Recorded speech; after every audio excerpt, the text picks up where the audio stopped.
ওই যে বাতাবি মনি করছিল, পাঠা খায় আলাইছিল, তো পাঠার নাম ধরে ডাক দিছে, পাঠা শিং লয়ে পেটের ভিতর থেকে বেরিয়েছে। বাতাবি মনি যখন চাউল আবিষ্কার নাই, তার জালালি দেখবার চাইছে তো, তাই আর আলাদিন কালিয়ার সাবেরি মানে খাজা বাবার প্রধান খলিফা কুতুবুদ্দিন বখতিয়ার কাকি বাবা। কুতুবুদ্দিন বখতিয়ার কাকি বাবার খলিফা হইল বাবা শেখ ফরিদ। ওই যে কোরআনের মধ্যে তার ছবি মোবারক, ইনি হচ্ছেন বাবা শেখ ফরিদ। এই বাবা শেখ ফরিদ ইনার প্রধান খলিফা, ইনার অনেকগুলো খলিফা। বাবা শেখ ফরিদই বেশি অলি ফুটাইছে, যেরকম বাবা বুয়ালি শাহ কালান্দার পানিপথি, বাবা আলাদিন কালিয়ার সাবিরি, বাবা নিজামুদ্দিন আউলিয়া, এইরকম অলিগুলো তার থেকে হইছে। তো বাবা আলাদিন কালিয়ার সাবিরি, আমি বাবা জাহাঙ্গীরের জবান মুবারকে শুনছি, দয়ালে আমারে হয়েছে, এটা অনেকেও শুনছে, যে সারা জগতে সবচেয়ে জালালি পীরের নাম হইল বাবা আলাদিন কালিয়ার সাবিরি। খুব জালালি ছিল সে, গরমিয়া ছিল তার। উনি শেখ ফরিদ বাবার আপন ভাগিনা, কালা কাপড় বাইন্দা রাখতো তার চোখে।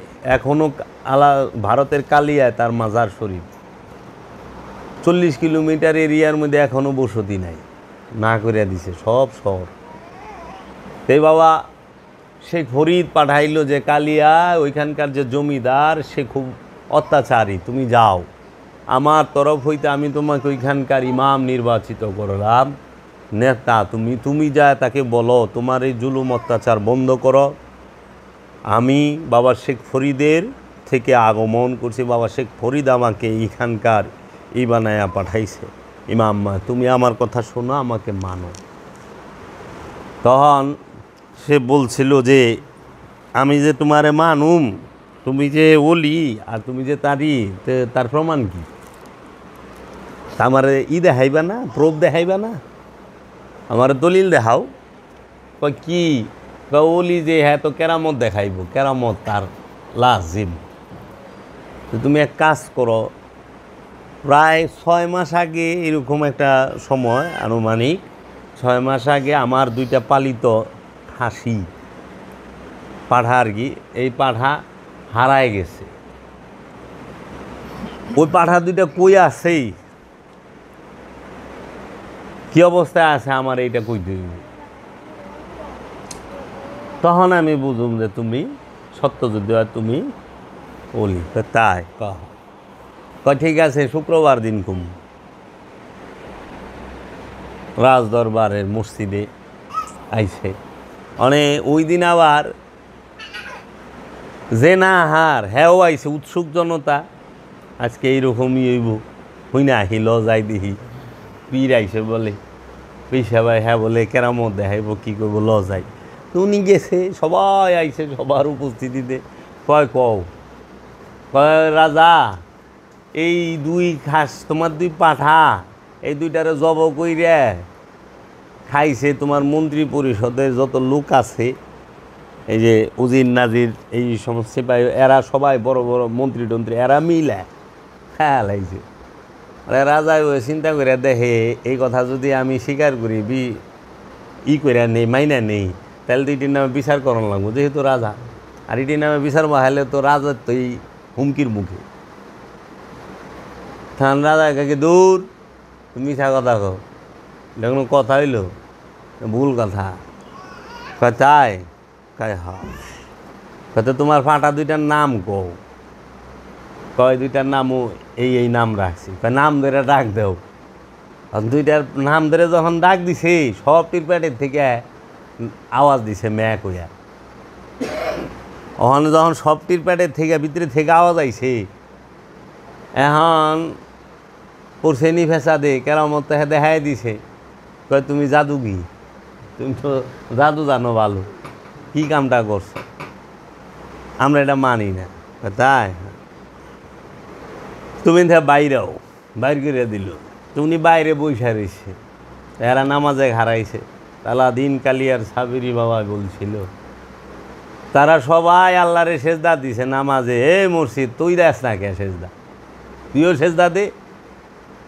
পুরা মসজিদ ভাঙ্গা সব মরছে একসাথে। তখন বইলা দিছিল এখান থেকে সরে যাও, এখানে থাকতে পারবা না, আমি যেহেন আছি এলাকা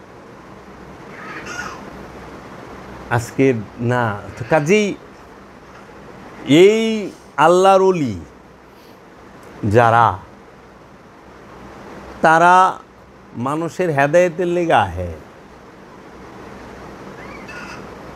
মানুষের মুক্তির লেগে আহে, ওলি ওলি বানায়, ওলি ওলি মনোনীত করে, ওলি ওলি নির্বাচিত করে।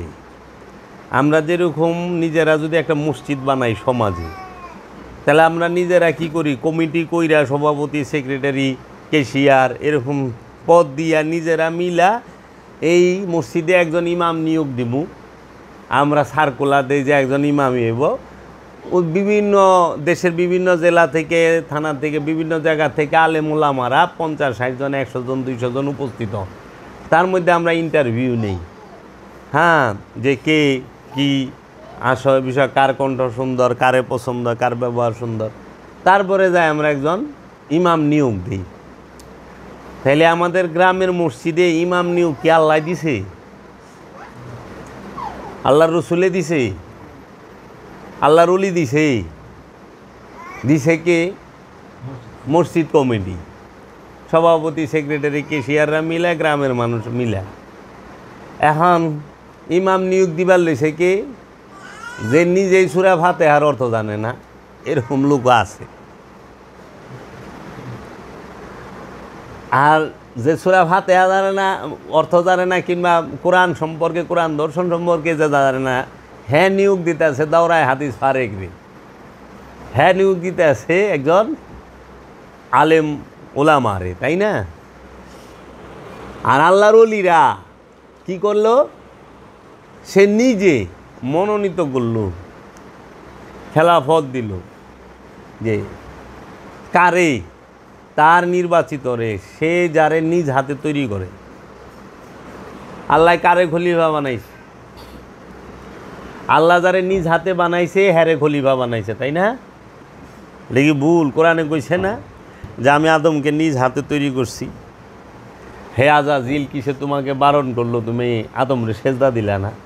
আমি তো নিজ হাতে আদমরে বানাইছি। আদমকে সে আমার খলিফা। খলিফা শব্দের অর্থ কি? প্রতিনিধি। যে আল্লাহর প্রতিনিধিত্ব জগতের বুকে করবে তিনি আদম। তো প্রত্যেকটা দেশের প্রেসিডেন্টের একটা প্রতিনিধি থাকে, প্রধানমন্ত্রীর একটা প্রতিনিধি থাকে, তাই না? তাহলে প্রতিনিধির কথা, মূলের কথা একই। এর লেগে আমরা দেখি আল্লাহর বাণী আদমের ঠোঁট থেকে বাইরেছে, আল্লাহর বাণী নবী রসুলের ঠোঁট থেকে বেরিয়েছে। কেন? তারা প্রতিনিধি। তাহলে এখন যারা নাকি গুরু হচ্ছে, গুরু সাজতেছে, তারা কি মনোনীত, নির্বাচিত গুরুর? গুরু অথরিটি দিছে সবাই রে না? আমাদের দেশে 100 জন পীর মাশায়েখ যারা আছেন, 100 জনের মধ্যে যদি চিলসেরা বিশ্লেষণ করেন, দেখবেন যে 90 জনই খেলাফত প্রাপ্ত না। 90 জনই পীর হয়ে গেছে কেমনে? নয় স্বপ্নে, স্বপ্ন দেখা, আর নইলে পরে রুহানিভাবে হাতে হাত দিয়া মোরাকাবা মুশাহেদা বছরের পর বছর কইরা আপন মুর্শিদ থেকে বরদান, খেলাফত, বাক্য সেটা প্রাপ্ত না হইয়াই ওলি হয়ে গেছে। মারফতি কিছু কথা মুখস্থ করছে, শুনছে, ওলি হয়ে গেছে। এর জন্য এই সুফিবাদটা আমাদের সমাজের মধ্যে একটুটুক কলঙ্কিত হয়েছে, সমালোচিত হয়েছে। কারণ যে গুরুর অনুসরণ করে নাই, এর মধ্যে তো গুরুর রং আসবে না। যে গুরুর গোলামি করে নাই, সে তো গুরুর দাসত্ব করতে পারবে না। গুরুর গুণগান গাইতে পারবে না তো, প্রভুর গুণগান গাইব তার গোলামে, প্রভুর গুণগান গাইব তার খলিফায়। আমাকে অনেক সময় অনেক জায়গায় যে আমার কত বকেও যাই এমনি মানে মা মায়েরে তুই খালি বাবা বাবা করস কার বাবা জাহাঙ্গীর যে আমি করি বাবা জাহাঙ্গীর আমার সাহায্য করো, বাবা জাহাঙ্গীর আমার দয়া করো, বাবা জাহাঙ্গীর তোমার কাছে চাই। কয় আমি এই জন্য করতে পারি কারণ আমি আমার গুরুর অনুসরণ করি। আমার গুরু সুরেশ্বরী বাবা দয়াল সুরেশ্বরী করে কারণ বাবা জাহাঙ্গীর সুরেশ্বরী বাবার অনুসরণ করে। সুরেশ্বরী বাবা ফতে আলী ওয়াইসি করে, ফতে আলী বাবার অনুসরণ সুরেশ্বরী বাবায় করছে। ফতে আলী বাবা এইভাবে করতে করতে একদম মাওলা হাসান, মাওলা হুসাইন, মাওলা আলী কারামাল্লাহু ওয়াজহু এবং মহানবী মুহাম্মদ সাল্লাল্লাহু আলাইহি ওয়াসাল্লামের অনুসরণে আছে। এটা হলো আমাদের চেইন, আমরা একের সাথে অপরে বাঁধা। তাদের কোনো ভয় নাই, মুরিদও তো তাই। আমার বাবার তো লক্ষ ভক্ত আছে, হাজার হাজার মুরিদ আছে। তা হাজার হাজার মুরিদের মধ্যে তো আমি একা ডাকি না, অনেকে আছে আশিক প্রেমী ডাকে। তো বিষয়টা হইল এই অনুসরণ জিনিসটা নাই। অনুসরণ না করলে রং আইব কই থেকে? হ্যাঁ, অনুসরণ না করে যদি স্বপ্নে দেখে রং আইব না, চুপ থাকবো কই থেকে? মোরাকাবা করে নাই তো, মুশাহেদা করে নাই। এখন মানুষ বুঝেই না পীর দরুম কি রে।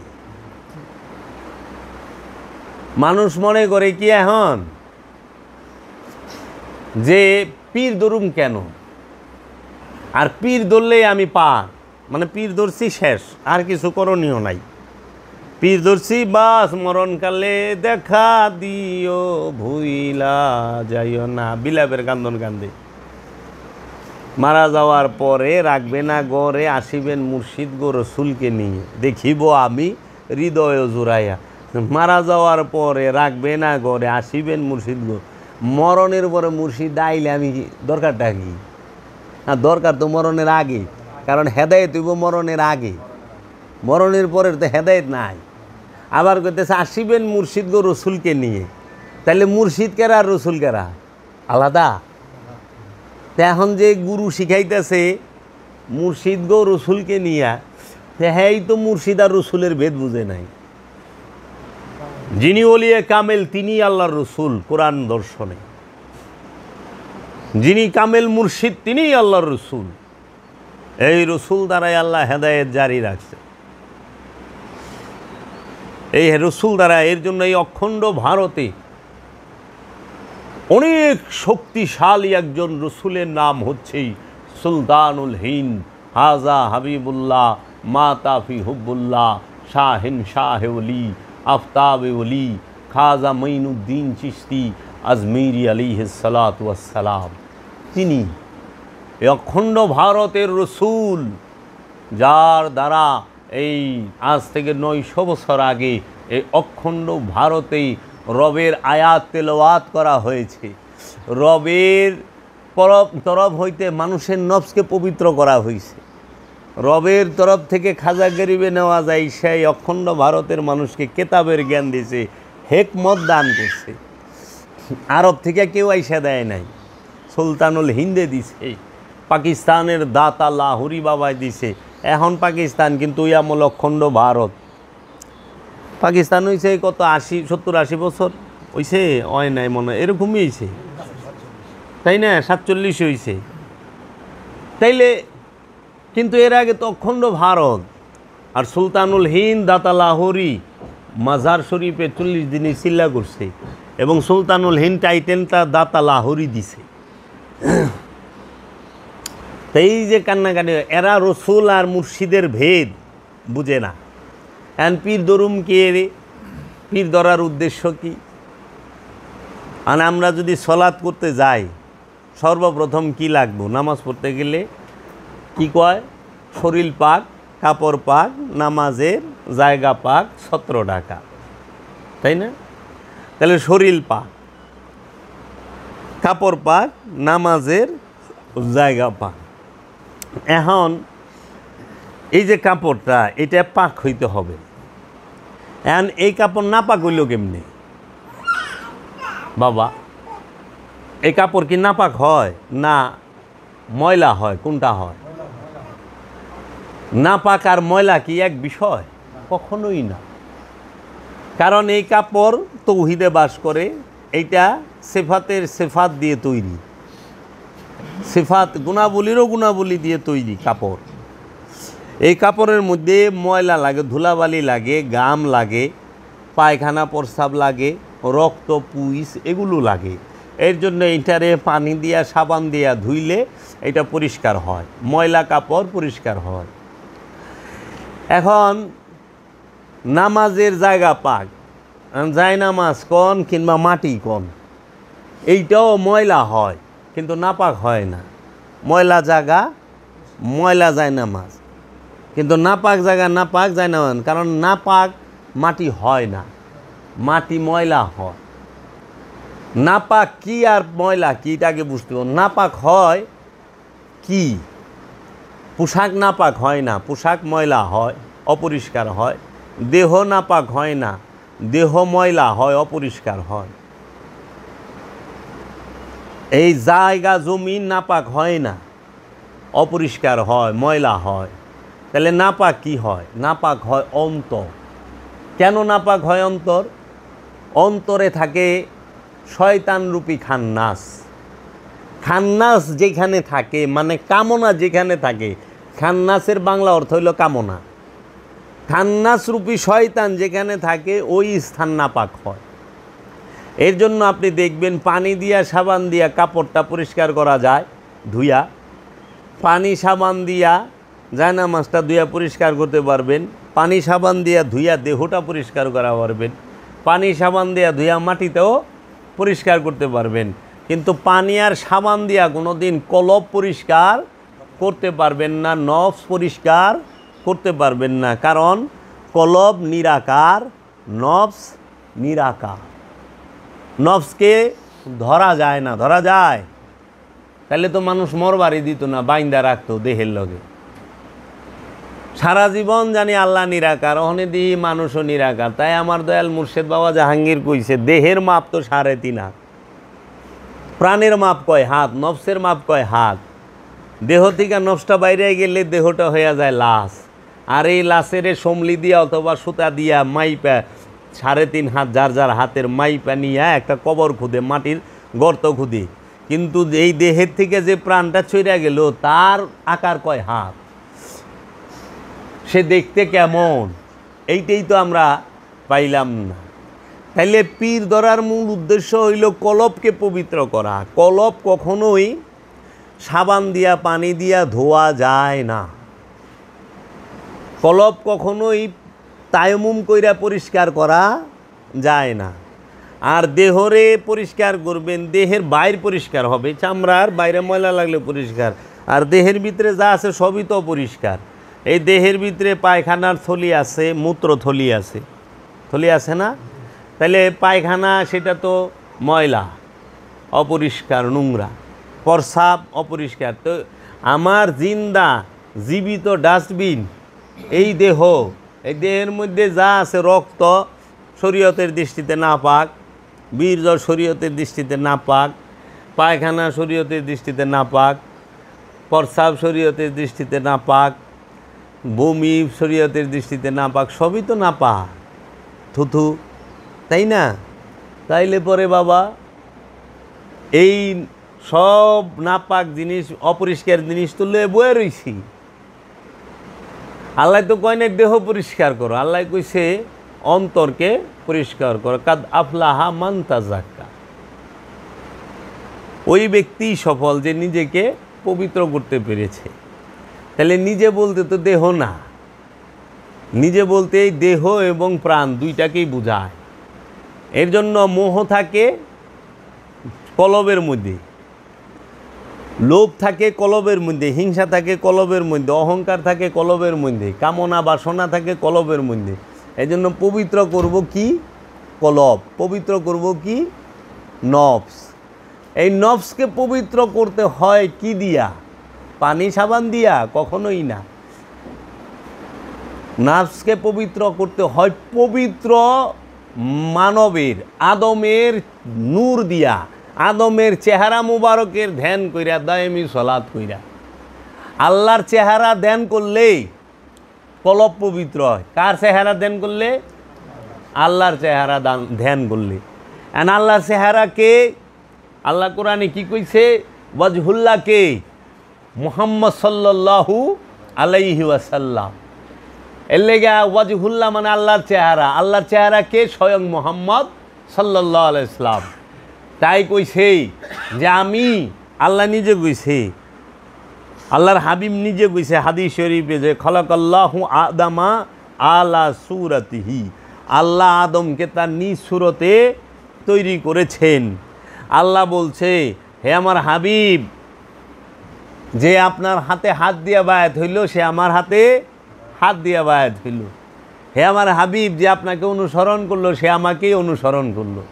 হে আমার হাবিব, যে আপনাকে মহব্বত করলো সে আমাকে মহব্বত করলো। তাহলে আল্লাহর চেহারা কে? আদম। আল্লাহর চেহারা কে? মুহাম্মদ সাল্লাল্লাহু আলাইহি ওয়াসাল্লাম। এই আল্লাহর চেহারার ধ্যান করে ওয়াইস আল কারনি, সে তার কলবকে, নফসকে পুত পবিত্র করেই লাহুত রাজ্যে প্রবেশ করেছেন। মাওলা আলীর চেহারা ধ্যান করলে, মাওলা আলীর চেহারা কি? আলী কারামাল্লাহু ওয়াজহু। মাওলা আলী হচ্ছে আল্লাহর কারাম, দয়া, রহমত, নিয়ামত, হেকমতের চেহারা। মাওলা আলীর চেহারা মুবারক কি হইল? আল্লাহ রব্বুল আলামিনের নূরের চেহারা, দয়ার চেহারা, রহমতের চেহারা, হেকমতের চেহারা, কারামতের চেহারা। এই চেহারার ধ্যান করলে তখন যায়া কলব আর নফস পবিত্র হবে। এর জন্য নামাজ পইরা কলব পবিত্র করা যায় না।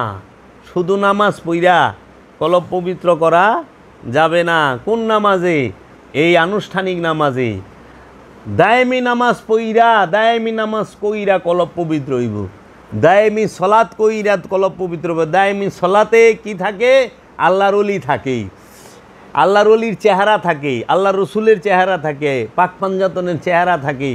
এর জন্য দায়েমি নামাজ মানেই হচ্ছে মুর্শিদের সাথে সলাৎ করা, মুর্শিদের চেহারার ধ্যান করা। এই মুর্শিদের চেহারার ধ্যান করলে, রসুলের চেহারার ধ্যান করলেই দায়েমি সলাৎ হয়। এই রসুলের চেহারার ধ্যান করলে, দায়েমি সলাৎ করলেই সে কি করে? তার কলব পবিত্র হয়। কিন্তু দায়েমি সলাৎ বাদ দিয়া আপনি যদি শুধু আনুষ্ঠানিক সলাৎ করেন, 5 ওয়াক্ত নামাজ করেন, আপনার কলব জীবনও পবিত্র হবে না। তার দলিল কোথায়? আমরা দেখছি এজিদ 5 ওয়াক্ত নামাজ পড়ছে, অনেক নফল নামাজ পড়ছে, কলব পরিষ্কার হয়েছে জিদের? না। আচ্ছা, মামুনুর রশিদ, হারুনুর রশিদ, মুতাওয়াক্কিল, মুতাসিম বিল্লাহ, যারা আওলাদে রসুলদের খুনি, আওলাদে রসুলদের খুন করছেন, তাহারা 5 ওয়াক্ত নামাজ পড়তো, কিন্তু কলব পরিষ্কার হয়েছে? হয় নাই। আপনি যা দেখেন মীর জাফর 5 ওয়াক্ত নামাজ পড়তো, মীর সাদেক 5 ওয়াক্ত নামাজ পড়তো না? তো কি কলব পবিত্র হয়েছে? এই যে হাজার হাজার কেজি বোম মারলো, এই যে জঙ্গিরা, এরা 5 ওয়াক্ত নামাজ পড়ে না? এখন কলব পবিত্র হয়েছে? না। আপনি যা দেখেন এই যে যে আমাদের দেশে যারা নাকি বড় বড় এইগুলো ধরা পড়লো, যারা এই যে বোম দিয়া মানুষ মারে, এরা 5 ওয়াক্ত নামাজ পড়ছে। কিন্তু বাংলা ভাই, ওই যে ডক্টর গালিব, হ্যাঁ, মুফতি হান্নান, এরা যে আইলু, কি তাকে কলব পবিত্র হয়েছে? হয় নাই। আচ্ছা, আমাদের দেশে আপনাকে গ্রামগঞ্জে যারা নাকি সুদ খায়, এরা আমি দেখি, আমারও এহেনও আছে, আত্মীয় স্বজনের মধ্যেও আছে যে সুদ খায়, 10 টাকা হারে, হেরাও 5 ওয়াক্ত নামাজ, হজ, কোরবানি করতেছে, কিন্তু কলব তো পবিত্র হচ্ছে না। তো এর জন্য বললাম যে আনুষ্ঠানিক আবাদত দিয়া কলব পবিত্র হয় না। দায়েমি আবাদত করলে কলব পবিত্র হবে। অবশ্যই সলাৎ করতে হবে, সেই সলাৎটা হইল দায়েমি সলাৎ। এর জন্য আল্লাহ কুরআনে সূরা সাবার 46 নম্বর আয়াতে বলছে, তোমরা সলাতে দাঁড়াও প্রথমে জোড়ায় জোড়ায়, তারপরে একা একা। তোমরা রুকু করো রুকুকারীর সাথে, সূরা বাকারায়। তোমরা সেজদা করো সেজদাকারীর সাথেই। প্রথমে জোড়ায় জোড়ায়, তারপরে একা একা। তোমরা তাহাজ্জুদ করো। তাহাজ্জুদ শব্দের অর্থ হইল সাধন প্রচেষ্টা। মধ্যরাত পার হয়ে গেলেই তাহাজ্জুদ করে গভীর রাতে, মানে আরামের ঘুম হারাম কইরা আল্লাহ রব্বুল আলামিনের সাথে, আল্লাহর রসুল রাহমাতাল লিল আলামিনের সাথে সংযোগ যোগাযোগ প্রচেষ্টাকে একটু বেশি চেষ্টা করে যারা, তাদেরকেই বলা হয় সাধক, সাধন প্রচেষ্টা। যে তারা সব সময় নিজেকে রসুলের কাছেই সাত্তাছে, রসুলের কাছে সমর্পণ করতেছে। হে আমার রসুল, আমার ইচ্ছাটাকে আপনি জাকাত হিসাবে নিয়ে নেন, আমি আমার ইচ্ছাটাকে আপনার কাছে জাকাত দিতে চাই, আপনি দয়া করে কবুল করেন। আমার ইচ্ছাকেই আমি আপনার কাছে কুরবানি করতে চাই, আপনি দয়া করে আমার এই কুরবানি গ্রহণ করেন, কবুল করেন। তো এই কুরবানিটা যখন রসুলের কাছে করতে পারে তখন যায় কামিয়াব। এর জন্য আমরা পীর ধরি। কিসের জন্য? নফসকে এবং কলবকে কামনা শূন্য করে, পুত পবিত্র করে, সেই কলব এবং নফসকে রবের মহানূরের মাঝে ফানা এবং বাঁকা করার জন্য, বাঁকা অবস্থানের জন্য। ফানা মানে বিলীন হয়ে যাওয়া, বাঁকা মানে স্থায়ী হয়ে যাওয়া। এর জন্য আমরা পীর ধরি। এখন কি করে? পীর ধরছে, মুড়ি দিছে, পীর সাবে কয়ে দিছে, যা এক কাম কর, 5 ওয়াক্ত নামাজ পড়িস, তসবিহ তাহলিল করিস, হ্যাঁ, আর ওই যে অনুষ্ঠানের দিন আহিস, এত তারিখে অনুষ্ঠান হয়, উরসে আহিস। এই অহনে যাইবার লইছে, অনেক পীর ধরছি আমি কেরানীগঞ্জে চুনকুটে নামাজ পড়ি আমি আমার এলাকার ইমাম সাহেবের পিছে, যাই কবে লইছে বিহাজ আল ইমাম। তাহলে তোমার পীর কে? প্রত্যেকের আপন মুর্শিদ তার ইমাম, আপন পীরই তার ইমাম। যে গুরু ধরছে সে আর কোনোদিন কইতে পারে না বিহাজ আল ইমাম, এই ইমামের পিছে অন্যজনে। তাহলে মুরিদগিরি থাকে না তো, ভাঙ্গা যায় তো। কে শিখাইব? আমি কি আল্লাহরে খুশি করুম না সমাজ খুশি করুম? আমার কারে দরকার? আল্লাহ, আল্লাহর রসুল দরকার না? আমি রসুলকে খুশি করতে চাই, আমি রসুলের ইচ্ছা মতো চলুম, আল্লাহর ইচ্ছা মতো চলুম। আমি তো সমাজের মানুষের ইচ্ছা মতো চলুম না, চলুম। এই জন্য কোরআন বলছে, তুমি যদি অধিকাংশ মানুষকে ফলো করো, তোমরা, আমাদেরকে বলছে, রসুলকে না, তোমরা যদি সমাজের অধিকাংশ মানুষকে ফলো করো, তারা তোমাকে গুমরাহির পথে নিয়ে যাবে। অধিকাংশ মানুষকে ফলো করা যাবে না, যে এখানে বেশি মানুষ তাকেও ফলো করি না, ওলিয়া কামেলকে অনুসরণ করতে হবে। ওই আয়াত রসুলের লেগা না, আমাগো লেগা, আমানুর লেগা, মানুষের লেগা, নাসের লেগা, ইনসানের লেগা। ওই আয়াত রসুলের লেগা না। রসুল আবার কারে অনুসরণ করব? নবী কারে অনুসরণ করব? কারণ নবী নিজেই কেন্দ্রবিন্দুতে অবস্থান করে, নবী হয়ে আগমন করে, রসুল হয়ে আগমন করে। তো তিনি আবার কারে অনুসরণ করব? তিনি অনুসরণের কেন্দ্রবিন্দুতে অবস্থান করেন, তাকে কেন্দ্র করে অনুসরণ। এর জন্য তুমি সমাজের অধিকাংশ মানুষ, এই যে পাড়া মহল্লার মানুষগুলো, আরে এই কিরি ব্যাপার, আমাকে কয় না, দেখি না, আওয়াজ না, ব্যাপার কি, এই তুই তো ভালো লোক না, এই না সেই না, তা অনেক কী কই, আহি না কি রে? কারণ আল্লাহ কইছে যে সলাৎ করে হ্যাঁ পাপই করা পারে না, হ্যাঁ আল্লাহ পাপ থেকে বিরত রাখে। এটা আল্লাহ প্রতিশ্রুতি, ইন্না সলাতা তানহা আনিল ফাহশাই ওয়াল মুনকার। তো চাচা মিয়া, আপনি সুদ খাইতে খাইতে আর ঘুষ খাইতে খাইতে আপনার আগে দাঁড়িয়ে আসছিলেন, ওখানে দাড়ি রাখছেন, সাদা হয়ে গেছে গা, সাদা দাঁড়িয়ে জর্দার রং মাইরা লাল করছেন, তারপরও আপনি ঘুষ ছাড়তেছেন না, আবার 5 ওয়াক্ত নামাজও পড়তেছেন, সুদ সারা বাড়তেছেন না, 5 ওয়াক্ত নামাজও পড়তেছেন, হক মাইরা গেছে। বইনের ওয়ারিশ সম্পত্তি দেয় নাই, ভাইয়ের ওয়ারিশ সম্পত্তি দেয় নাই, বাইনার ওয়ারিশ দেয় নাই, বাইস্তার ওয়ারিশ দেয় নাই, দেয় না। আত্মীয় স্বজনের সীমানা 4টা থাকে তো, উত্তর দক্ষিণ পূর্ব পশ্চিম, 4 জনের লোকে গুতাগুতি আইল লইয়া। আপনি হেই লুক, এখন আপনি গেছেন, এর লেগে আমি যাই না চাচা। কে রে? আমি শুধরাইতে দেখলাম না তো, কিন্তু কোরআন তো কইছেন না সলাতা তানহা আনিল ফাহশাই ওয়াল মুনকার। নিঃসন্দেহে সলাৎ পাপ কাজ হইতে বিরত রাখবে। তুমি যায় দেখো গা, ওলিয়া কামেলের একজন সাধক মুরিদ যে আসলেই মুসল্লি, তাকে যায় দেখো, সেই কাহারও সম্পদ মাইরা খাওয়া তো দূরের কথা, নিজের সম্পদ মাইনসের লয়ে গেছে, ওইটারই হিসাব রাখে নাই। সে সুদ ঘুষ খাইব তো দূরের কথা, সে নিজের সম্পদ বিলাইতে বিলাইতে নিঃস্ব হয়ে যা। সে মানুষের সেবায় নিয়োজিত। যায় দেখো আছে, মানুষকে অনেকভাবে সেবা করা যায় বাবা। সবচেয়ে উত্তম সেবা হলো খাবার দিয়া, জ্ঞান দিয়েও সেবা হয়, বিদ্যা দিয়া সেবা করা যায়, চিকিৎসা দিয়া সেবা করা যায়। এই সেবাগুলো হলো সব ধর্মের মধ্যে শ্রেষ্ঠ এবং এইটাই সবচেয়ে পুণ্যের কাম কইছি। এই করোনার মধ্যে যারা নাকি জীবন বাজি রাইখা মানুষের সেবা করছে, তাগো থেকে উন্নত ধার্মিক কেউ আছে? তাদের থেকে ভালো আমলদার কেউ আছে? ঘরের ভিতরে জিকির করা সহজ, কিন্তু করোনার মধ্যে একজন করোনা রুগীর চিকিৎসা দেওয়া এটা বড় কঠিন। নিজের জীবন বাজি রেখা তো করে নাই সারা বিশ্বে। তুমি কি এই অবদান ভালাই দিতে পারবা? জ্ঞান দিয়া করে, বিদ্যা দিয়া করে, তথ্য দিয়া করে। এর জন্য সেবার মন মানসিকতা থাকতে হবে। তো কাজেই পীর দড়ি গিয়ে এটাই বুঝে না। আর পীর দড়ি কলবরে পবিত্র করা, কলব কিটা বুঝে না, কলব বান্ধবদের নিচে। এটা হলো রূপর। এই তুই থাকা ভালো।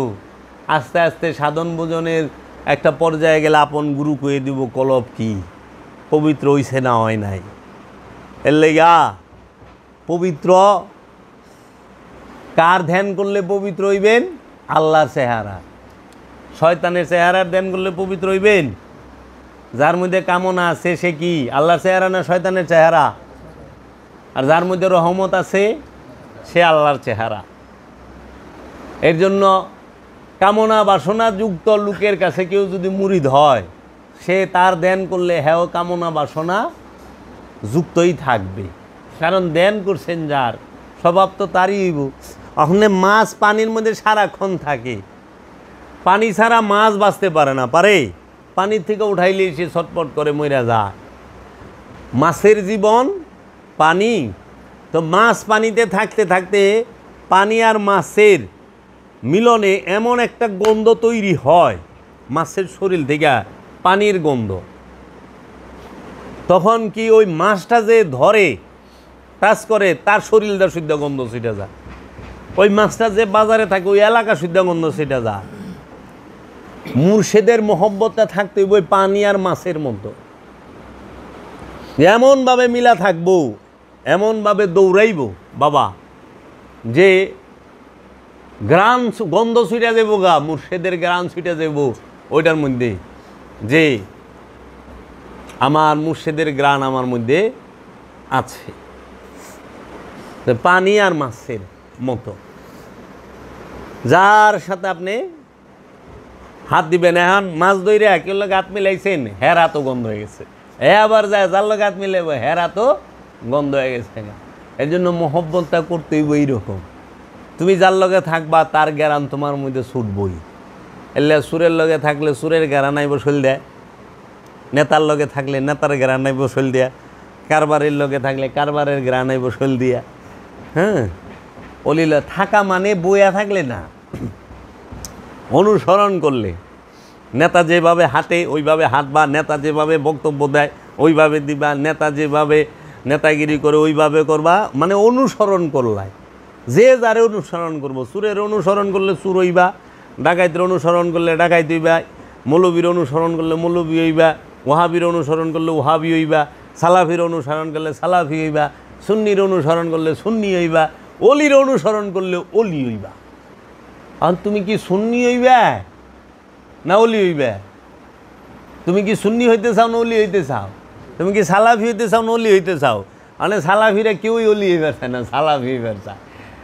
সুন্নিরা অলি হইবার চায় না, সুন্নি হইবার চায়। আমার তো সুন্নি উদ্দেশ্য না, আমার উদ্দেশ্য এবং লক্ষ্য হইল কামালিয়াত অর্জন করা।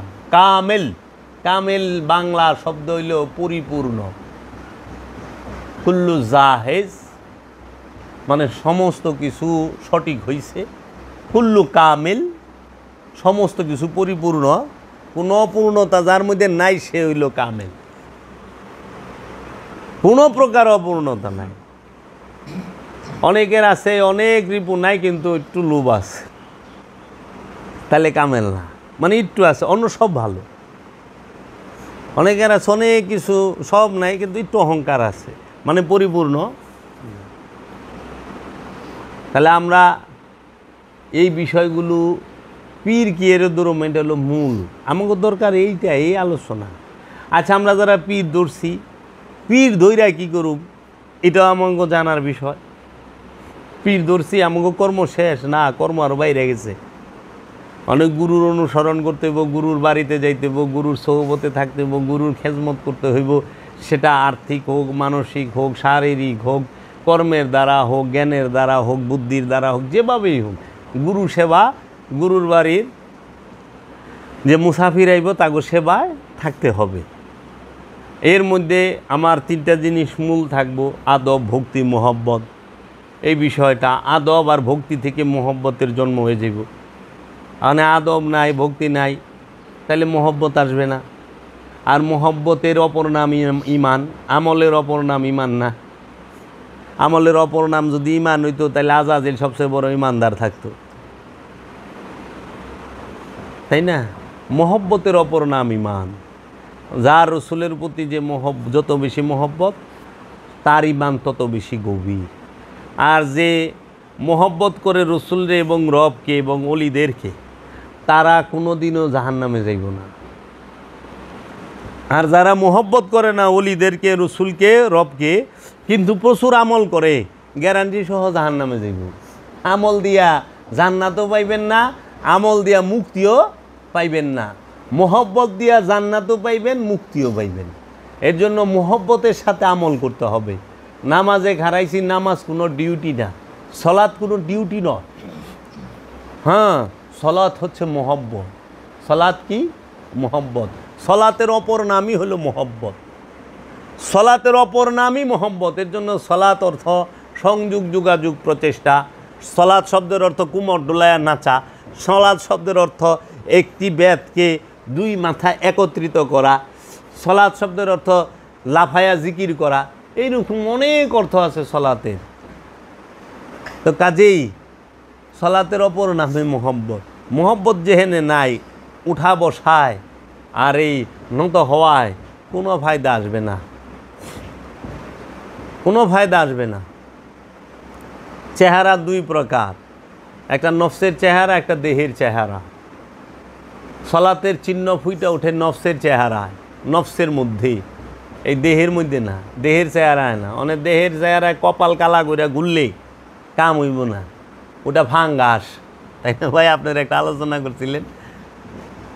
আমার এই ভাই হাফেজ, মাওলানা এবং ঢাকা ইউনিভার্সিটি থেকে মাস্টার্স করা কমপ্লিট, ভালো তার এই আছে যে কোরআন হাদিস এবং আপনার সম্পর্কে, সুফিবাদ সম্পর্কে খুব ভালো তার চর্চা আছে এবং এই পথেও চলাফেরা আছে।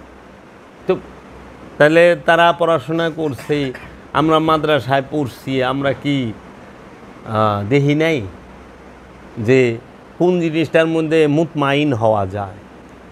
আমাদের মূল উদ্দেশ্য নফসকে মুতমাইন করা। দেহ চুপ করে বয়ে থাকে, মন চুপ করে বয়ে রয়েছে, মন দূর পারে না। তো সলাতের মূল উদ্দেশ্য মনকে স্থির করা। মন যে তুই স্থির না হইব, তুই সলাত হবে না। লা সলাতা ইল্লা হুজরি বিকাল। হুজরি কলব, হুজুরি কলব দিয়া সলাত করতে হইব। মানে হুজুরি কলব কোনটা রে বাপ? হুজুরি কলব কোনটা? এই হুজুরি কাল থাকতে হবে। মানে হুজুরি কলব তো নাই আমাগো। উপস্থিত আমার মন, মস্তিষ্ক, আমার দেহ, প্রাণ সব সময় গুরুর সামনে উপস্থিত থাকতে হবে। একাগ্রতা ছাড়া কোনো দিন, একাগ্রতা ছাড়া সলাৎ হয় না। আর এই হুজুরি কলবটা কইরেই দিব আপন মুর্শিদে। দয়াল পীরের দয়াল কয় কি রে? কি দয়াল গোস? ব্যান চালায় খায়, পীর ধরছে। ও তো 10 তলা বাড়ির মালিক হয় নাই, কিন্তু পীরের যায় কইতেছে দয়াল। কি কারণ?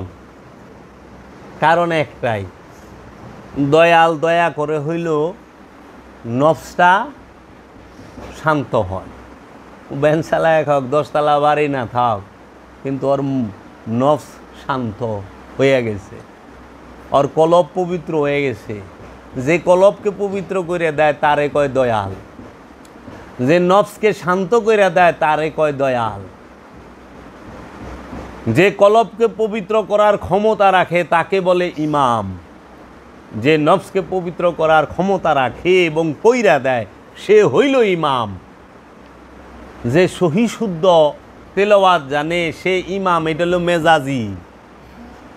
আসল ইমাম হইল সে যে নফসকে পবিত্র করার ক্ষমতা রাখে এবং করে, যে কলবকে পবিত্র করার ক্ষমতা রাখে এবং করে, সে হইল ইমাম। এই ইমাম মানতেই হবে, ইমাম ছাড়া উপায় নাই বাপ। এই ইমামের নেতা লাগবে, ইমাম লাগবে। তো বাবা, আপনাকে অনেক প্রশ্ন থাকে, কথা থাকে। আমরা তো কিছু করতে পারলাম না। আমরা বাবা জাহাঙ্গীরে পাইছি, কিন্তু আমরা বাবা জাহাঙ্গীরের মোহব্বত করা পারিনি। হ্যাঁ, অহনে বাবা আমাগো চোখের আড়াল হয়েছে, চর্ম চোখের। আমার চোখের সামনে বাবা জাহাঙ্গীর আছে, থাকি, কিন্তু আমি গেলে যেই আমার বাবা আমার একটা ডাক দিত, আমরা মুরিদ ভাই যেই যাক, আমার বাবা যে একটা ডাক দিত, আইস বাবা, আইস, কোন সময় আইস বাবা, এই যে ওখানে আইস, পিঠের মধ্যে একটা বুলালি দিত। হ্যাঁ, ওই জিনিসটা খুব অভাব ফিল করি বা। এই জন্য সবসময় দয়ালের জন্য চোখে জল থাকে আমার। দয়াল, আমরা তোমারে বুঝতে পারলাম না, আর যখন বিন্দুমাত্র হোশ আইছে তখন তুমি আমাদের থেকেই পর্দা নিছ। আশিকের হৃদয়ে মাসুক জিন্দা। আমি আছি, আল্লাহ আছে। আমি নাই, আমার কাছে আল্লাহ নাই। তোমারও কাছে আছে, সবার কাছে আছে। আমি নাই, আমি এখন মরে গেলেই আমি তার আল্লাহকে ডাকতে পারুম না। পারুম? তোমরা পারবা, তোমরা আমার সামনে আল্লাহ আল্লাহ ডাকবা, আমি পারুম না। এর জন্য আমি আছি, আমার আল্লাহ আছে। আমি নাই, আমার কাছে আল্লাহও নাই। এই জন্য মুর্শিদ থাকতে মুর্শিদকে বুঝতে হয়। এই জীবনটা অনেক দুর্লভ জীবন। আমরা মুর্শিদ হারাই। আমার মুর্শিদ আমারে যে দয়া করছে, যে মোহব্বত আদর ভালোবাসা দিছে, আমি এই আদর ভালোবাসা কোথাও যায় আর পাবো কি না এটার গ্যারান্টি নাই। পাবো না। তাহলে মুর্শিদ দয়াময়। প্রেমের বাজারে ইউসুফ তার রূপ বিক্রি করতে গেছিল, মানে ইউসুফের রূপ কেনার মতো খরিদ্দার কেউ ছিল না জুলাইখা ছাড়া। ইউসুফের রূপের মূল্য একমাত্র জানে জুলেখা। জুলাইখা ছাড়া ইউসুফের রূপের মূল্য আর কেউ জানে না। মজনুর প্রেমের ঢেউ, সেইটা অনুভব একমাত্র লাইলি করতে পারে। লাইলি ছাড়া মজনুর প্রেমের ঢেউ কেউ অনুভব করতে পারে না। অন্ধের রাজ্যে আয়না বিক্রি করা এটা বোকার কাজ। প্রেমিক থাকলে প্রেমের কথা কোন যায়, ভাবুক থাকলে ভাবের কথা কোন যায়। চাতক থাকলেই তো কাজে বাবা গো কার কাছে কইবেন হৃদয়ের ভাব, মুর্শিদের ভাব। ওখানে পাথরের কাছে যায় যদি আপনি পাথর চাটেন, পাথর কোনো দিন আপনার পিপাসা মিটাই পারবো? পিপাসা লাগছে, চাটবার লইছেন যা পাথর, এখন তো পাথর দিল হয়ে গেছে গা। পিপাসিত মানুষ, ভক্ত পিপাসিত, কিন্তু যায় পাথরে গুরু মনে কইরা চাটবার লইছে যে মনে পিপাসা মিটবে। পিপাসা তো মিটে না। আরও জিব্বায় যে একটু পানি আসিল ওয়াও পাথরে চাইছা খায়া লাইছে, পিপাসা আরও বাইরে গেছে, হতাশাও বাইরে গেছে। এর জন্য পিপাসা মিটাইতে গেলে জলের কাছে যাইতে হবে, বিশুদ্ধ জল, বিশুদ্ধ পানি পান করতে হবে। পানি ছাড়া পিপাসা মিটে না, খালি গ্লাস পিপাসা মিটায় না। কোরআন বলছে ইন্না আউয়ালাল বাইত হুদিয়া লিন্নাস, নিশ্চয়ই এই ঘর হচ্ছে সবচেয়ে পুরাতন আদি ঘর, মানব জাতির জন্য হেদায়েত। হুদিয়া লিন্নাস, নাস ইনসান কয় নাই, হুদিয়া লিন্নাস মানব জাতির হেদায়েত। মিনাল বাক্কা, এই বাক্কা হইল সবচেয়ে পুরানা ঘর, আল্লাহর তৈরি, মানব জাতির জন্য ঘর হেদায়েত। ওখানে আমরা ওইটারে বলি যে আল্লাহর ঘর কাবা, মক্কা। মক্কা শরীফ থেকে তো যে মক্কার খাদেম হ্যাঁ তো হেদায়েত পায় নাই। খাদেমুল হারামাইন বাদশারা, প্রতিটা বাদশাই তো খাদেমুল হারামাইন, এরা দিয়ে লক্ষ লক্ষ মানুষ হত্যা করছে নির্বিচারে। মামুনুর রশিদ খাদেমুল হারামাইন ছিল না? হারুনুর রশিদরা ছিল না? হাজ্জাজ বিন ইউসুফ কাবা মক্কা বানায় নাই, ভাঙ্গা বানাইছে তো। হেদায়েত হইছে, খালি গ্লাস পিপাসা মিটায় না। ওই মেজাজি ঘরের মধ্যে যখন হাকিকি কাবা প্রবেশ না করবে জীবনও হেদায়েত হইব না। হাকিকি কাবা হইল মুহাম্মদ সাল্লাল্লাহু আলাইহি ওয়াসাল্লাম, যখন মেজাজি কাবায় উপস্থিত হয়েছে যায়া তখন মানুষ হেদায়েত পাইছে। খালি গ্লাস পানি পিপাসা মিটায় না, পিপাসা মিটাইতে গেলে গ্লাস ভরা থাকতে হইব।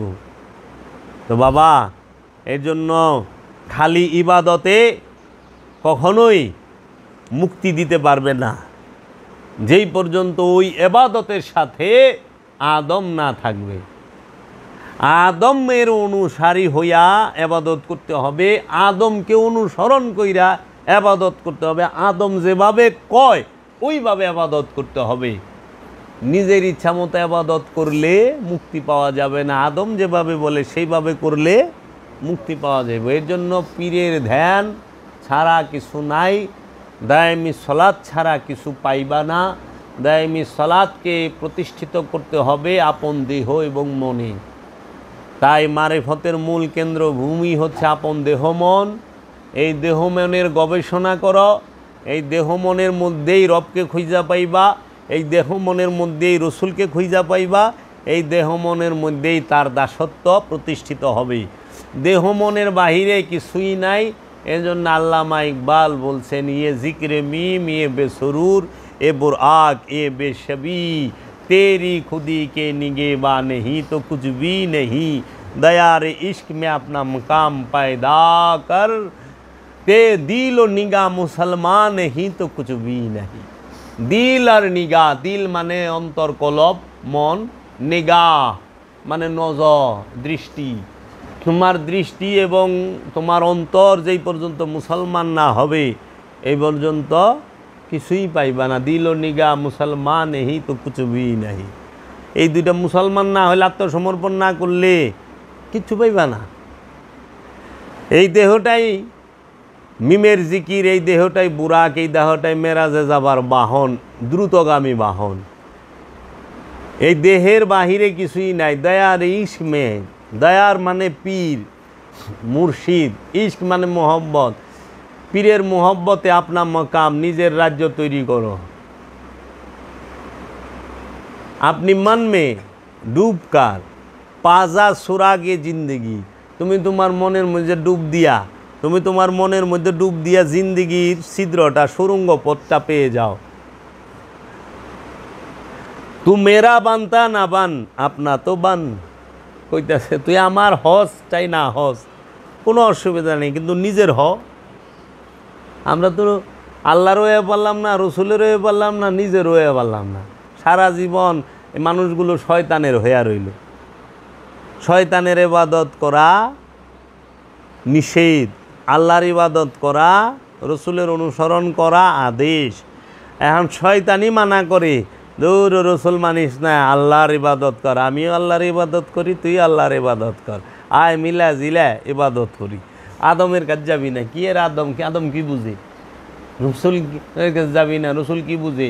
এগুলা ভণ্ড, অমুক তমুক, এই কথাগুলা শয়তানের সবচাইতে চালাকির কথা, বুঝছেন? শয়তান ভিতরে বইয়া এগিনা খোঁচায়, মানে পাবলিক তো বুঝে না।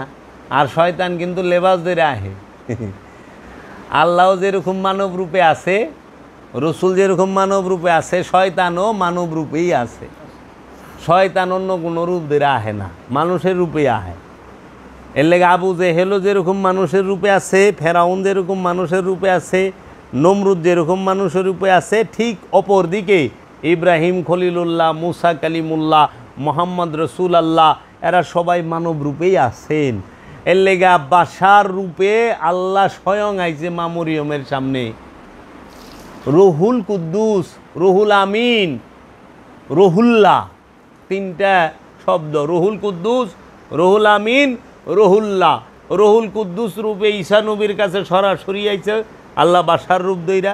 রহুল আমিন রূপে আল্লাহ রব্বুল আলামিন মহানবীর কাছে আইছে সরাসরি বাশার রূপ দইরা। আর রসুল রূপ দইরা রহুল আমিন, রহুল কুদ্দুস এবং রুহ, সে সরাসরি আইছে মা মরিয়মের কাছে মেহরাবে। মা মরিয়ম দেখে ভয় পেয়ে গেছে, তখন সে তুমি ভয় পায়ও না, আমি আল্লাহর রসুল, আল্লাহর তরফ হইতে, রবের তরফ হইতে প্রেরিত রসুল।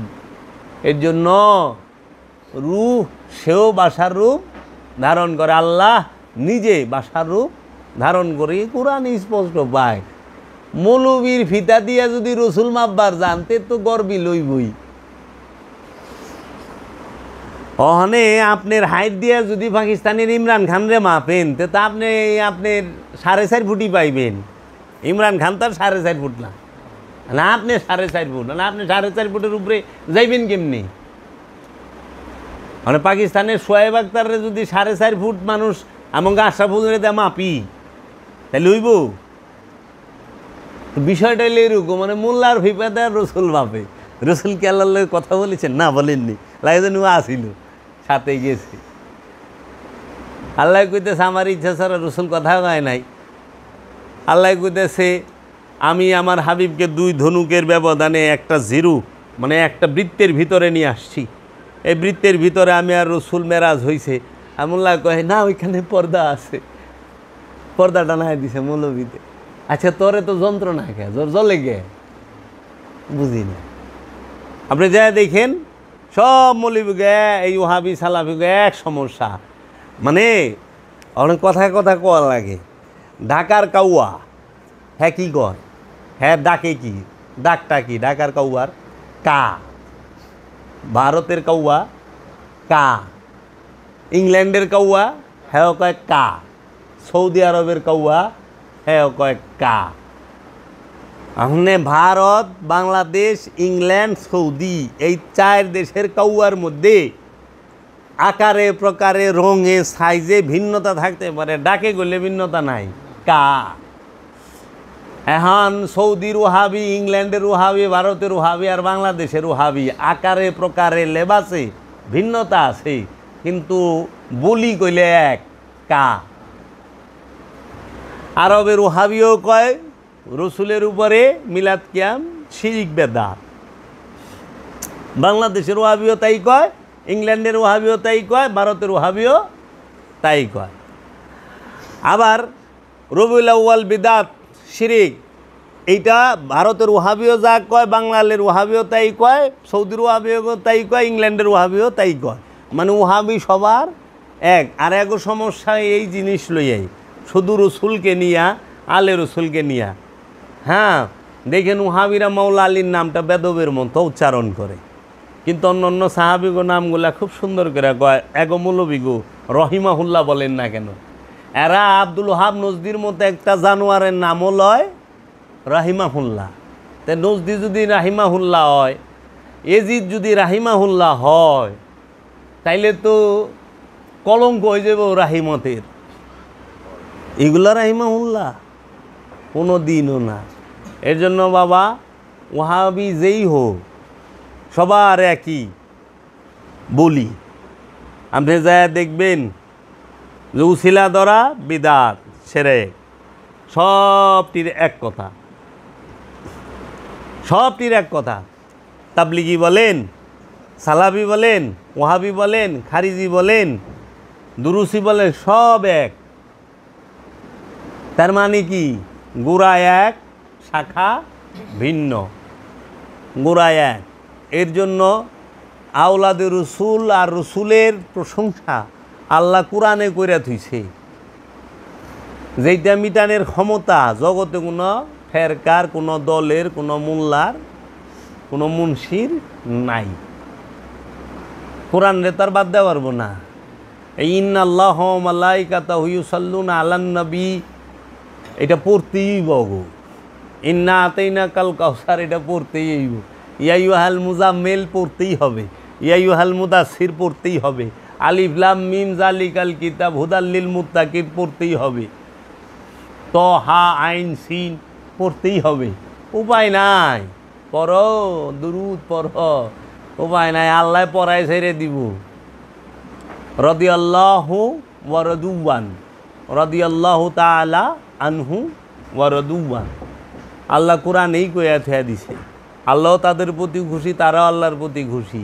এইটা মবিয়া রেজিদের বেলায় খাটে না, এইটা মাওলা আলীর বেলায় খাটে, এটা মাওলা হাসান হুসাইনের বেলায় খাটে, সালমান ফার্সির বেলায় খাটে, হজরত আবু যর গিফারির বেলায় খাটে, হজরত জাবেরের বেলায় খাটে, হজরত আব্দুর রহমান ইবনে আউফের বেলায় খাটে। এইরকম জলিলুল কদর সাহাবায়ে কেরামদের বেলায় খাটে। রাজা বাদশাহর বেলায় এটা খাটে না। আর সুলতানু জিল্লুল্লাহ, এই বাদশারা হইল আল্লাহর ছায়া, হইতে পারে কোনো দিন? এই উমাইয়া আব্বাসিয়া রাজারা সবাই রসুলের বংশরে কুবায়া কাটছে, বিষ দিয়া মারছে, বিষ খাওয়ায়া মারছে। যারা রসুলের বংশরে মাওলা হাসান হুসাইনের আওলাদ রে, মাওলা আলীর আওলাদ গো বিষ খাওয়ায়া মারে আর কুবায়া কাটে, এরা বলে আল্লাহর ছায়া। সুলতানু জিল্লুল্লাহ খুতবায় পড়ে, দেখেন। খুতবার বাংলা তো আমরা বুঝি না, বাংলা বুঝলেছেন কাম হইতু। বাদশারা বলে আল্লাহর ছায়া, বাদশারা আল্লাহর ছায়া। ওখানে বাদশাহ উপরে দিয়ে আমেরিকার ছায়া আছে।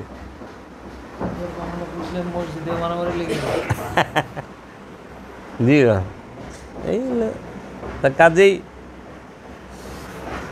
আমাদের দরবারগুলো এখন মোল্লাতন্ত্র দিয়ে ভরে গেছে। মৌলবী জিনিসটা খুব ভয়ানক জিনিস। যেহেনে যাইব পছন্দ রায় দিব, কারণ সে যেটা শিখছে সেইটাই।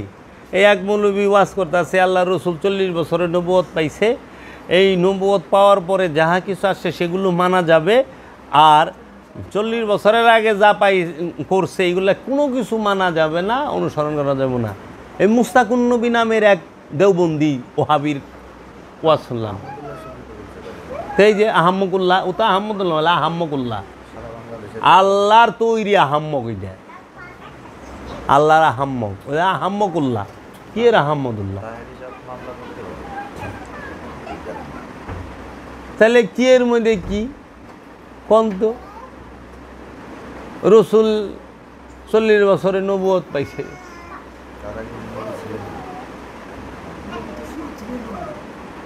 তো রসুল যদি 40 বছর আগে নবুয়ত পায়, তাহলে হে আলাম তারা, আপনি কি দেখেন নাই? কাইফা ফা আলা রব্বুকা বি আসহাবিল ফিল, আপনি কি দেখেন নাই হে আমার রসুল, হে আমার হাবিব, যে আমি হস্তি বাহিনীর সাথে কিরূপ ব্যবহার করেছি? তো হস্তি বাহিনী লয়ে আইছে আল্লাহর হাবিবেরও আগমনের 50 দিন আগে। জন্মের আগে যদি হস্তি বাহিনীর কাণ্ড কারখানা দেখে, আলাম তারা দিয়া কতটি আয়াত আছে একটু পড়েন না। আলাম তারা মানে কি? আল্লাহ কসম কাটলো, আল্লাহ কসম কার লগে কাটতেছে, কারে শুনাইতেছে কসম কাইটা? মোল্লা রে, আমানু রে, মুমিন রে, আল্লাহ রসুলে শুনাইতেছে। ওয়ালা উকসিমু বে নফসে লাওয়ামা, আল্লাহ নফসে লাওয়ামার কসম কাটছে। আল্লাহ সেই মহাপ্রলয় দিবসের, কিয়ামত দিবসের কসম কাটছে।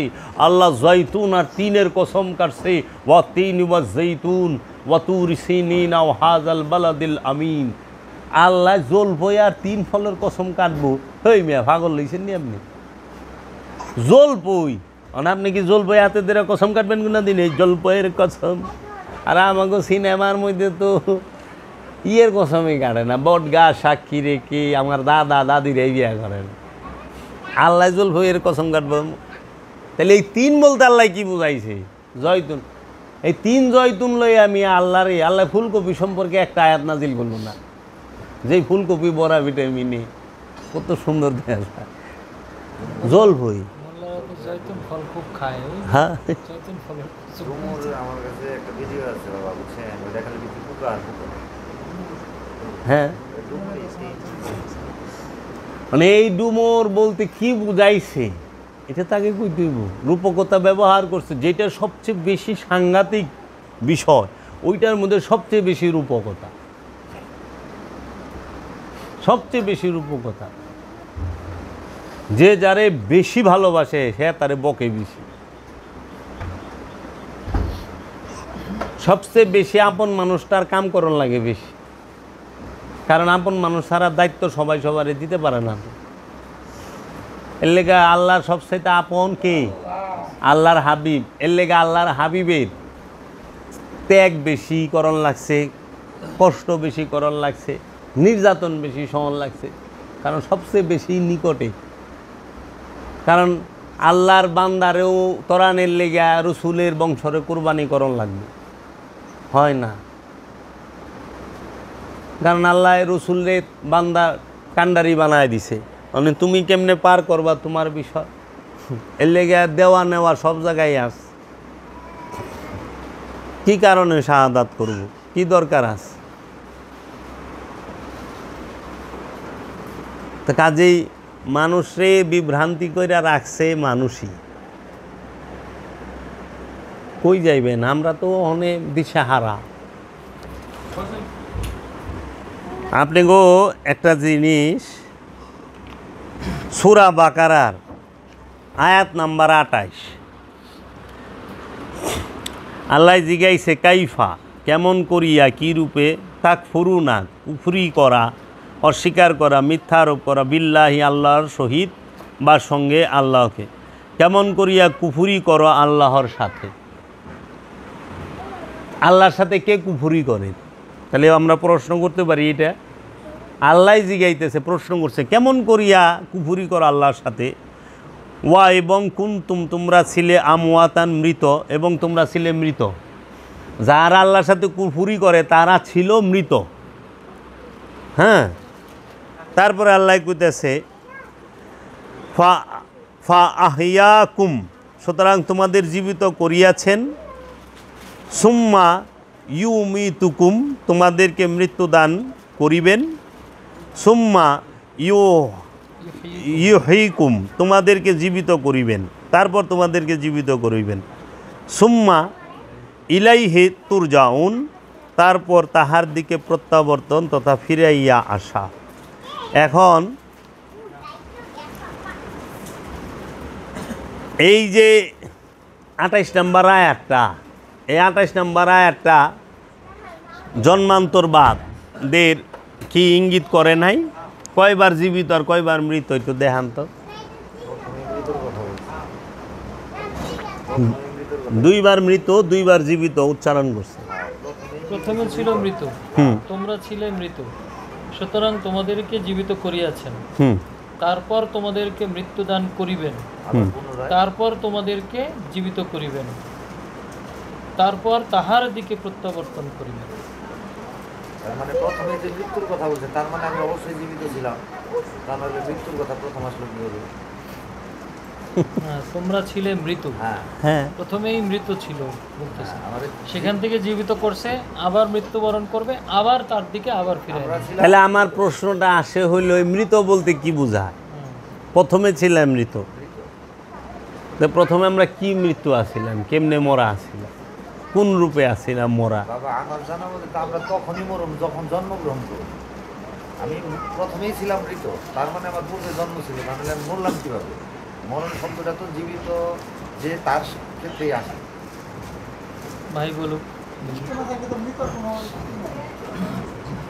আমি অবশ্যই জন্ম ছিলাম, এই কারণে আমি হয়তো মৃত হয়েছি। আমি তো আপনাদের থেকে হুননের লেগা, না না না আমি কনের লেগা না, কনের লেগে তো আমি ঠাস টুস করতাম।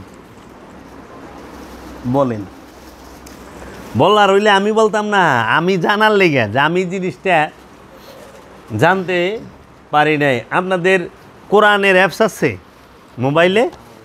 হ্যাঁ, আপনারা এক কাজ করেন, সূরা মুলকে 2 নম্বর আয়াত বাইর করেন। আল্লাযী খালাকাল মাউতা ওয়াল হায়াতা লিয়াবলুয়াকুম আইয়ুকুম আহসানু আমালা। অর্থ,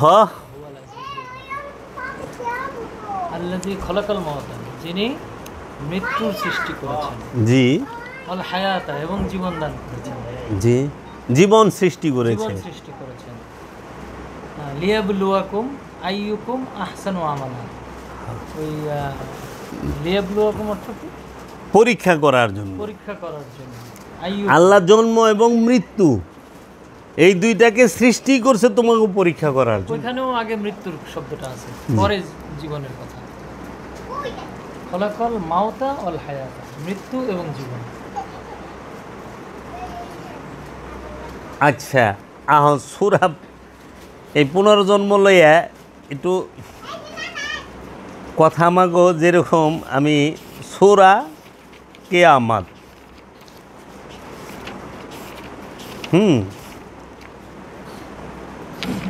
লা উকসিমু বিয়াউমিল কিয়ামা জি, ওয়া লা উকসিমু বিন নাফসিল লাওয়ামা। এই জায়গায় প্রথম মৃত্যু কথা পুরা অর্থটা পড়েন। যিনি সৃষ্টি করিয়াছেন মৃত্যু ও জীবন তোমাদের পরীক্ষা করিবার জন্য, এই তোমাদের মধ্যে কর্ম উত্তম, তিনি পরাক্রমশালী। আল্লাহ জীবন মরণ কেন সৃষ্টি করছে? আল্লাহ স্পষ্টভাবে কইছে পরীক্ষা করার জন্য। তাইলে আবার এহেন আল্লাহ সূরা বাকারায় কয়ে দিছে, কেমন করিয়া কুফরি করো আল্লাহর সাথে, যে তোমাদেরকে মৃত্যু থেকে জীবিত করেছেন, আবার মৃত্যু দিবেন, আবার জীবিত করবেন, আবার মরণ দিবেন। তাইলে জীবন এবং মরণ এটা কেন? পরীক্ষা। জীবন মৃত্যুটা কি?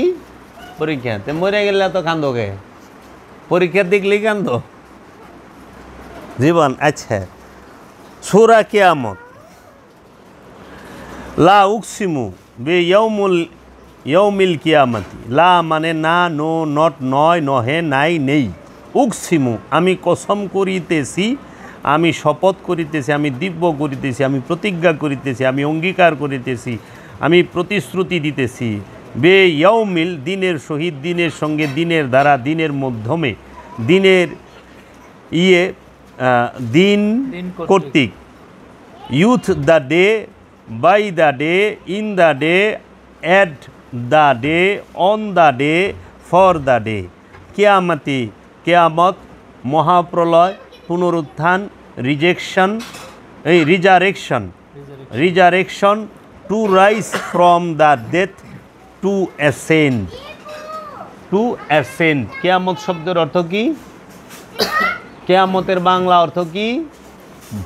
মহাপ্রলয় এবং পুনর্জন্ম। মহাপ্রলয়ও বলা হয়, পুনরুত্থানও বলা হয়। রিজারেকশন বলে ইংরেজিতে to rise from the dead, to rise from the dead, to ascend ইংরেজিতে বলে। তাইলে মুসলমানের কি হইব? কিয়ামত হইব। মহাপ্রলয় হবে না। পুনরুত্থান হবে না। পুনর্জন্ম হবে না। মুসলমানের কি হইব? কিয়ামত। হিন্দুর আবার কিয়ামত হইব না। হিন্দু রইব পুনর্জন্ম, জন্মান্তর বাদ হইব। কি একটা মুসিবত না, যার যার ভাষা লয়ে হ্যাঁ একারে জিনিস তো একই রে বাপ। লাউই কদু, কদুই লাউ, তাই না? খেজুর ই তামুর, তামুরি খেজুর তো সৌদিয়ানরাও চিনে না। হাজা খেজুর না, হাজা তামার, তামার গেলে চিনবো যে হ্যাঁ এটা খেজুর। খেজুরের বাংলা কি আমিও জানি না। খেজুরি তো বাংলা না। না, উর্দুতে খাজুর কয়। আসমান সে গিরে খাজুর পে লটকে। ইংরেজিতে মনে হয় পাম। বাদি হ্যাঁ, বাদি গ্রাম্য ভাষায় বাদি। বাদ তাহলে কোন আমরা তো অর্ধেক জিনিস, যেরকম জল, ময়া, পানি, ওয়াটার, তান্নি, মিজু। তাহলে এই যে বিষয়গুলো, কিয়ামত মানলেন, আল্লাহ কিয়ামত দিবসের কসম খাইছে, আল্লাহ নফসেল্লা ওয়ামার কসম খাইছে, দুইটাই। তাহলে কিয়ামতটা কার হবে? কিয়ামতটা হবে নফসের।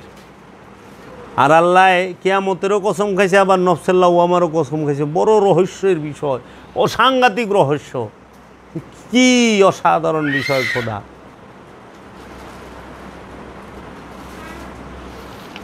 আল্লাহর কি আর খায়ালে কাম নাই? সারা সৃষ্টি জগতে, বিশ্ব ব্রহ্মাণ্ডে হাজার হাজার প্রকারের প্রাণীর মধ্যে একমাত্র জিন ইনসানের নফসের একটা যে স্তর, জিন ইনসানের নফসের মধ্যে নফসে আম্মারা আছে, নফসে লাওয়ামা আছে, নফসে মুতমাইন্না আছে, নফসে মুলহেমা আছে। কিন্তু নফসে মুতমাইন্নার কসমও খায় নাই, নফসে আম্মারার কসমও খায় নাই, কসমটা খাইছে নফসে লাওয়ামা। কিন্তু সবচেয়ে মজার বিষয় হলো নফসে লাওয়ামা অন্য কোনো নফসের মধ্যেই নাই। দুয়ে দুয়ে চাই, সারা সৃষ্টি জগতে কোনো প্রাণীর মধ্যে নফসে লাওয়ামা নাই, শুধু মানুষ আর জিন ছাড়া।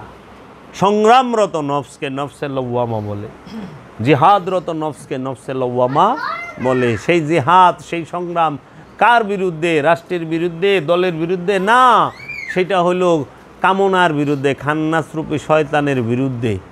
যে নফস সবসময় জিহাদে রত থাকে, সেই হইল নফসে লাওয়ামা।